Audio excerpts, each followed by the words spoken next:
Thank you. In Scotland, children begin learning to program from the age of 3. And last month, the Estonian government announced that children from 6 to 18 would learn to program computers as part of their national curriculum. Computer programming is giving a computer a set of instructions to follow in a language that it understands.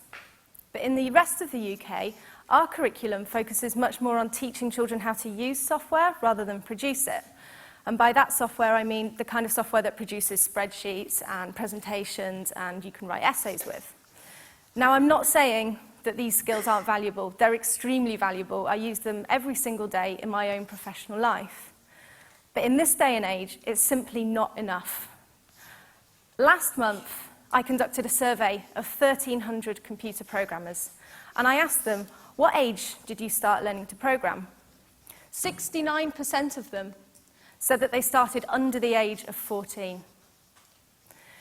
Today, children are born into the world into the kind of world where the use of digital and web-enabled devices is the norm. These children are called digital natives.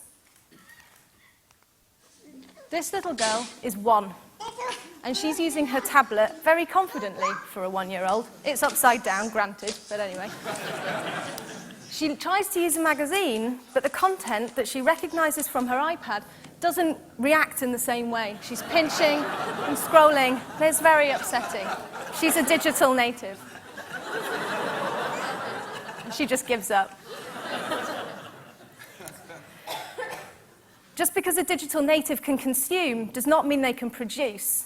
If we teach children to code, they can become active creators rather than passive consumers. So why else should we teach children to code? Well, for a start, it's a lot of fun, and it can be very creative. When you've seen firepower added to a shark's bottom, or a piano made out of bananas, then you'll know what I mean. Teaching children to code empowers them to bring their imaginations to life. It's also a very, very useful life skill. It strengthens logical thinking and problem-solving skills and encourages creativity. And it's a great support for subjects like science, maths, and technology. And it can also be a fantastic career choice. If you talk to any tech company at the moment, they'll tell you there's a deficit of programmers. There are simply not enough children growing up learning computer science to fill the amount of programmer roles that are available. So it could be a great boost to our economy too, and heaven knows we absolutely need it. So how do we encourage children into programming in the first place? Because on the face of it, it can be a bit dry and a bit scary. Well, let's think for a moment about what a 9-year-old enjoys. I'm going to go ahead and make some massive sweeping generalizations here, so just go with me. Children enjoy playing with apps and playing with games. If you've got a 9-year-old and a smartphone, you'll know what I'm talking about. So it's not too much of a logic jump to think that they might like making apps and making games. In the same survey I did last month, I asked the programmers, what got you inspired to start programming? And 62% said that making things was what got them started. And that broke down into making websites and making games and making very simple computer programs. So we know that it's something that we should be teaching children. And we know it's something that they're going to enjoy learning. So we should just change the curriculum, right, and get on with it. But there is a problem. Most teachers don't know how to code, not even the basics. And let's just have a little look back in time. Each of these lines is a lifetime. I've given people 80 years to live because I'm a bit mean. And I've used my family as my grandmother, my mother, myself, and my nephew Finley. And here we are, right now in 2012, and approximately 40 years ago when the internet was invented. And 20 years later, the first web page went live. Now, in the intervening 20 years, there's been an awful lot of progress. We've had webmail, web search engines, streaming, file sharing, and social networks. And all of these things have colluded to the mass public use of the web. Now, halfway through that point, I would have hoped somebody somewhere might have thought, maybe this is the kind of thing we need to be teaching our children so that they can continue our progress in the future. But that didn't happen. And so what we're looking at is about 10 years, and that's generous, of time where we could have been learning to code and teaching our teachers how to code so that they can pass it on. It didn't happen, and so now we have a lost generation that will grow up to be code illiterate. So how do we bridge that gap? Because I think it does need bridging.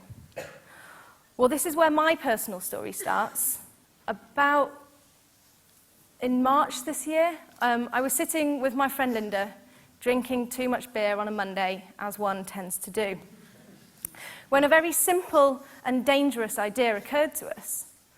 What if we were to send developers to schools to teach children how to code in after-school coding clubs? That way they'd be passing on their knowledge, and it would plug some of the knowledge gap that's occurred.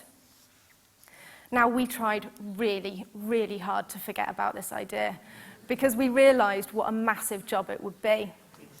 But it didn't go away. And so after about a month, we launched our project. It was a call to arms to the tech industry. We said, we promise we'll create projects if you will go to your local primary school and teach them in after-school coding clubs. We got a team of writers together, and we used a programming language called Scratch. I don't know if you've heard of Scratch, but it was developed by the clever guys over at MIT, and it's developed specifically for children to learn the basics of programming. It looks like this. So over on the left-hand side, there are blocks, and we drag them into the center. They click together to make scripts, and they control the actions that are going on what's called the stage in the center, on this bit over here. We created 9 projects using Scratch. Each one creates a toy, an animation, or a game. And what we're doing is we are teaching children to code by stealth. So they're enjoying making the games and animations that we know they already enjoy making, but we're sneaking it in like vegetables into a meal. That's very sneaky. So we tested these projects in 20 schools in the last half of the summer term this year. And we asked each school to give us feedback at the end of each project so we could refine them and make them better. We asked the kids to rate the projects from 0 at boring to 100 most fun they've ever had in their lives. And I'm really happy to say that our projects are 92% fun. So when we first started this project, we thought we'll have about 20 clubs by the end of the year. But that didn't happen. We had an overwhelming response from the public. And I'm really pleased to say that we started this September, and we now have 300 clubs in the UK.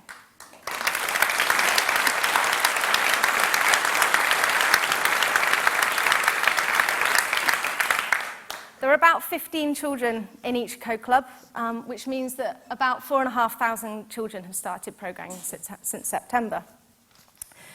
Now, there are 23,000 primary schools in the UK. So whilst 300 sounds like a big number, it's actually only 1.3% of those schools. And for us, that's just not enough. Why shouldn't every child have the chance to learn this if they want to? There are 333,000 software professionals in the UK. So it's our job to connect those professionals with their local primary schools and give them as much support as possible so that they can create as many clubs as possible and more children can learn to code. Now, one day, digital natives will grow up, and they'll become teachers themselves, and they'll bring with them the knowledge that code literacy is an important skill.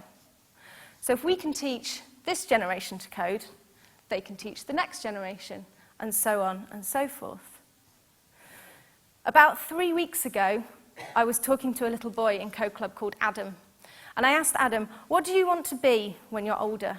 He said, I want to be a programmer or a stuntman. So for his safety, the chance to inspire thousands of children and a possible boost to the economy, I vote we teach the next generation to code. Thank you.